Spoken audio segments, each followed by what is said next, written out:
You wake up at 7:14 a.m., not because of an alarm, because your body has memorized this life so completely that it no longer needs one. You lie there for a moment. That strange window between sleep and full consciousness, where you exist before the day has a chance to define you. For about 4 seconds, you feel okay, open, neutral. Then awareness arrives, and with it, the schedule. You shower. You make coffee the same way you made it yesterday and the day before that. You eat something unremarkable over the sink. You check your phone before you've said a single word out loud. You commute. Maybe it's a train. Maybe it's 40 minutes of highway. Maybe it's 12 steps down a hallway to a desk in your apartment. It doesn't matter. The motion is automatic. Your body knows the route. Your mind has stopped noticing it. You sit down and open the laptop. Emails load. A meeting at 10.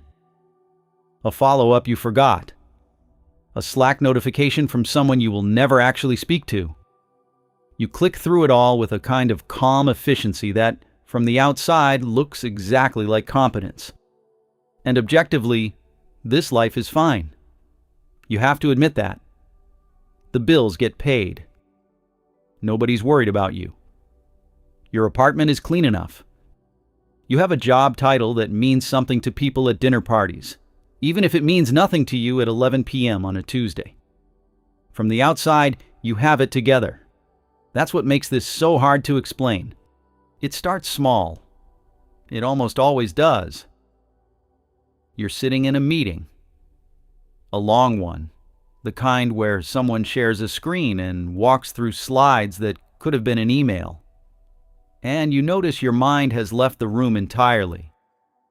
You're not thinking about anything in particular. You're not daydreaming. You're just absent. You snap back. Nod at something. Type a word into the chat to prove you're there. But the feeling lingers after the call ends. It's not sadness. It's not anxiety. It's something quieter and stranger than either of those. It's the feeling of watching your life from a slight distance. Like you're a few inches outside your own body, observing yourself go through the motions with a kind of detached curiosity. Is this what I'm doing now? You push it away. You've learned how to do that. You grab another coffee. You open a new tab. You stay busy because busy is the closest thing modern life has to a full volume setting. And when it's loud enough, you can't hear the other thing underneath. You're good at busy. But some nights when the busyness runs out and the apartment goes quiet, and the phone screen finally dims, the feeling comes back, and it sits next to you on the couch and it doesn't say anything. It just waits. It's not a dramatic moment.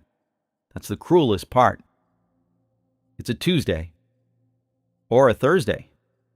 A day with no significance at all. You're scrolling, the way you do when you're not really looking for anything, just feeding the feed. And you stop. Someone you used to know. Maybe a friend from 10 years ago. Maybe someone you met briefly in a hostel in another country when you were a different version of yourself. They've posted something, a photo, a video. It doesn't even have to be extraordinary. Maybe they're standing outside a studio where they record music. Maybe they're in some city you once talked about visiting together. Maybe they're just laughing, genuinely laughing, at something off camera.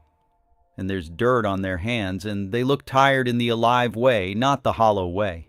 And something in you just stops. You stare at it longer than you mean to. You scroll past it. You come back. You scroll past it again. You put your phone face down on the table, and you sit very still, and you notice, for the first time in maybe years, that your jaw is clenched. That your shoulders live somewhere around your ears. That the last time you felt genuinely, unguardedly excited about something, you can't immediately remember. You try to remember. It takes longer than it should. You find something eventually, a flash of it, something real from a while back, not recent. And you sit with that for a moment. The gap between that memory and today. How wide it is. How quietly it got that way. Here's the thing about the wrong life. You didn't choose it. You just didn't choose against it hard enough. Every decision that brought you here seemed reasonable in isolation. That's the trap. None of them felt like surrenders.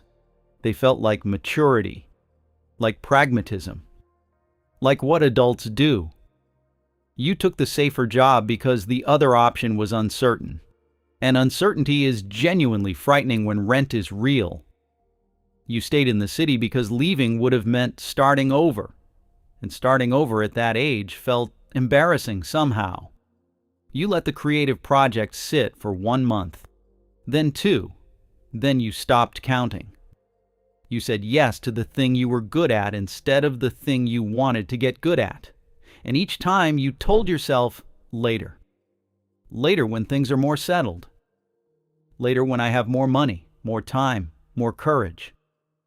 Later was always the answer. Later was the most comfortable word in the language. Later is where dreams go to become hobbies. And hobbies become things you used to do. And things you used to do become parts of a person you used to be. Nobody took anything from you. That's the part that sits so uneasy. You handed things over willingly, piece by piece, because each piece felt small enough that the trade seemed fair. Stability for this. Security for that. Belonging for the other thing. And the accumulation of all those small trades, that's the life you're sitting in right now. Not chosen, accrued. We use the word choices, like we're more conscious than we are. But most of how life gets built is not deliberate. It's gravitational. You drift toward whatever offers the least resistance, the most approval, the clearest next step. You follow the well-worn path because it exists and you're tired, and the worn parts mean you won't trip. And drifting doesn't feel like drifting. That's the thing. It feels like momentum. It feels like progress even, because you are technically moving forward. The promotions come. The apartment gets bigger.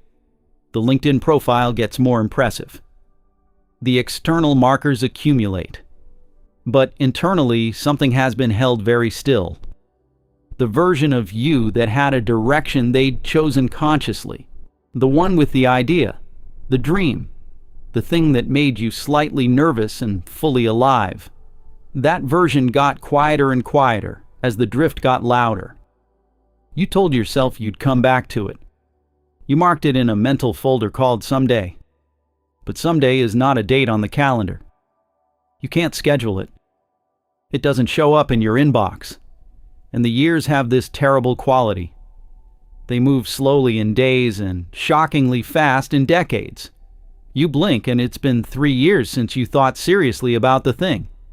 You blink again and it's been 7. And at some point you stopped counting because counting started to hurt. This is the drifter's tax. Not paid in money. Paid in the slow erosion of who you thought you were going to be. Paid in the distance between the self you imagined and the self that wakes up at 7:14 a.m. and knows the way without being told. What makes this hardest is that the life you're living isn't a bad life. It has real things in it. People you love. Moments that have mattered. Work that has occasionally meant something. Comfort that is genuinely, legitimately comforting. You're not miserable. You're something more complicated than miserable. You're someone who can see 2 versions of yourself side by side. The one that exists and the one that almost did. And feel the weight of the gap between them without having a clean name for what that feeling is. Grief maybe, but for a life that never actually happened. For a self who never quite got to exist in full. And you want to write it off. You want to say, this is just how it goes. Everyone makes compromises. Nobody gets everything they wanted. I'm being dramatic. And maybe that's partially true. But the feeling doesn't go away just because you argue against it. Because deep down, you can sense the difference between a life that you built and a life that you ended up in. between days you chose and days that just arrived, between a direction and a drift. And once you can feel that difference, you can't unfeel it. That's where you are right now, sitting with the knowledge that the life on paper and the life in your chest are not quite the same document, that some part of you, not the polished, functioning, bill-paying, meeting-attending part, but the quieter, older part that still remembers who it wanted to be, has been waiting, patiently, stubbornly, with a kind of faith you haven't earned yet. Here is what I want to leave you with. Not advice, not a plan, just a thought. The fact that you can feel this, the dissonance, the gap, the low hum of something misaligned, means the part of you that knew what it wanted hasn't disappeared. It's just been quiet. And there's something worth sitting with in that. Not to solve it. Not tonight. Just to acknowledge it. Because the most dangerous version of this story isn't the one where you woke up and felt it. It's the one where you never did. The people who truly chose the wrong life aren't the ones who feel it. They're the ones who stopped feeling anything about it at all. So if this found you, if this landed somewhere specific and real, maybe the question isn't, how do I fix this? Maybe it's something quieter than that. Maybe it's just, what did I actually want? Before I got good at wanting the right things,